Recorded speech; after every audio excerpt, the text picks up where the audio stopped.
There is, unfortunately, a 3 o'clock every night, and the fire of Romney's enthusiasm was in white ashes again by morning. He got up and repeated several times aloud to himself, "She is an Edgelow. Her father is rich. Her uncle will make her richer. Her name is Dorcas," by way of fortifying his determination to think no more of her, and see no more of her. He was full of prudent resolution. He would not so much as look toward the Edgelow garden. He would never go near the Whispering Lane. If he ever met Dorcas Edgelow by accident, he would bow with easy courtesy and pass on. It did not matter a particle whether her eyes were gray or blue.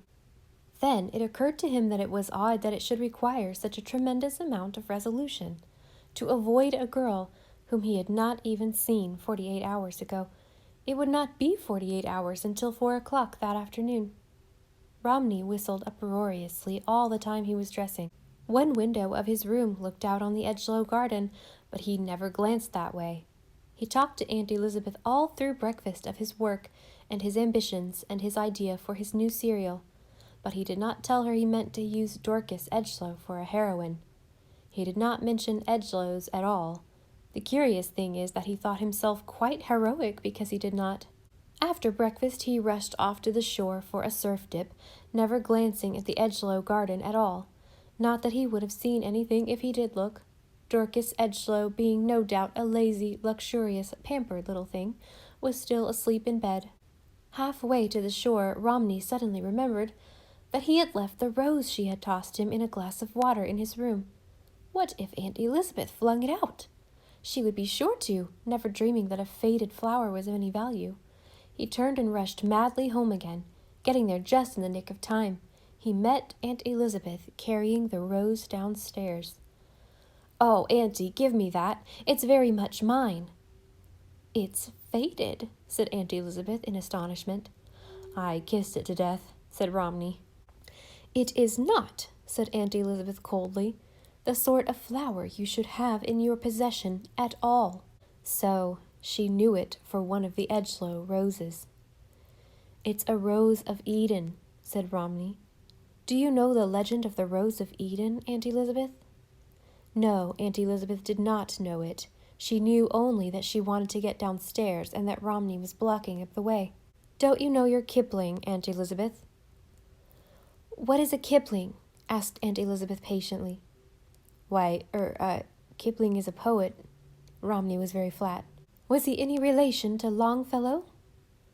"No, I think I may safely say they were not connected, but he wrote a poem about the Rose of Eden. When Eve left Eden, she contrived to carry off with her one of its roses, and wherever one of its blood-red petals fell sprang up a Rose of Eden tree. You find 'em here and there all over the world, and every daughter of Eve and every son of Adam, though Kipling doesn't mention that, shall once at least, ere the tale of his years be done, smell the scent of an Eden rose, have his one glorious moment when he sees his dream, even though he may never grasp it. And that one moment, Aunt Elizabeth, makes life worthwhile, even though all the rest of it may be roseless." Aunt Elizabeth looked down at him. She was not a stupid woman, even if she did not know her Kipling, and she understood his meaning. An old memory stirred in her heart. A whiff of ghostly fragrance, painfully sweet, blew through the deserted chambers of her soul. Without a word, she handed Romney his rose and went down the stairs. But at the foot she turned and looked up, already repenting her weakness. "She is of the race of our enemies," she said warningly and disapprovingly. It was too late now to go to the shore. The sun would be too hot for the return walk. Romney went down to the hollow and hunted up Samuel. Again, he never looked at the Edgelow garden. Yet although he did not look, he saw her there quite plainly, strolling up and down the acacia walk bareheaded. When he had disappeared without looking, Dorcas Edgelow went back to the house and remarked to her uncle, who was reading in his library, "I hate that young man next door." "It would please me much better, miss, if you thought nothing at all about him," said her uncle. "And therefore," continued Miss Edgelow, "I am going to break his heart, or if that is impossible by reason of his having none to break, I shall hurt his pride, so dreadfully that he will suffer still more. I should like, uncle, to humiliate that young man to the very dust." "So he has snubbed you, has he? Serves you right for throwing yourself at his head." "I only threw a rose," said Miss Edgelow plaintively. "Don't make a fool of yourself," said her uncle comfortingly. "I haven't any authority over you, of course. I invited you here for the summer because your father told me plainly that he wanted to feel you were in some safe place while he had to be in Mexico. I did not know then that Elizabeth Cooper was going to have a young jackanapes next door. Likely she brought him there on purpose. I don't believe a word of his being ill. He looks fit as a fiddle. But remember this, miss. If you throw yourself away on that penniless fortune hunter, not a cent of my money will you ever see." "Throw myself away on him? Uncle, do you realize that I've just told you I hate the creature?" "See that you keep on hating him then, miss. There's a proverb, if I remember aright, to the effect that hate is only love that has missed its way."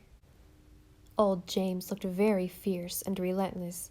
Miss Edgelow sighed and went away. It was frightfully dull at Hill of the Winds. It was a detestable old place. It was out of the world. No decent people abode there.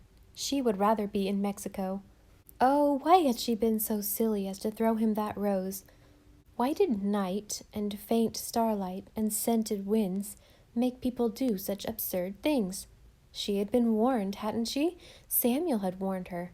Well, then, why had she done it? "I suppose," she thought resentfully, "that he doesn't even find me interesting enough to study for material. Detestable creature, I am not going to think about him again." Romney, meanwhile, was talking to Samuel. He was resolved that he would not mention Miss Edgelow to Samuel. It will never be known whether he would have kept this resolution or not, because Samuel mentioned her at once. "Her name is Dorcas," he announced triumphantly.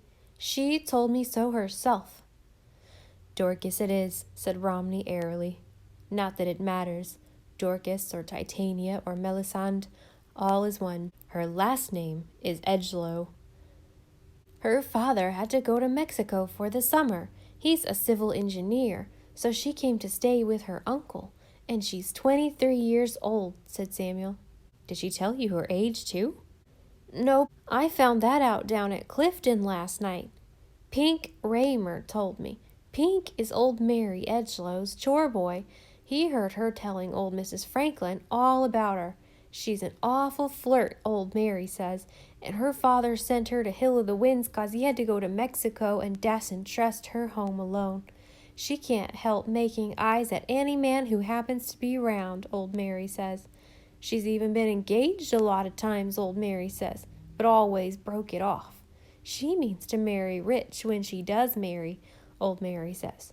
She's so extravagant, nobody but a rich man could keep her, old Mary says. Her dress bill every year is awful." "Samuel, do you realize what an abominable thing gossip is?"